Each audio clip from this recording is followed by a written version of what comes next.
సమర్పిస్తాము.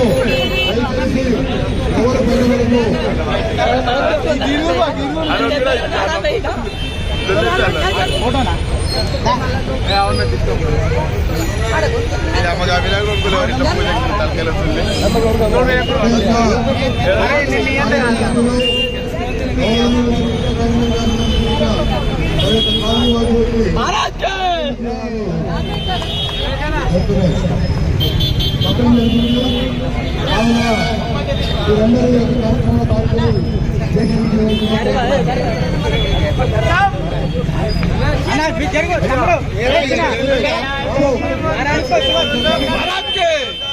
ఈ కార్యక్రమం కొనసాగుతుంది.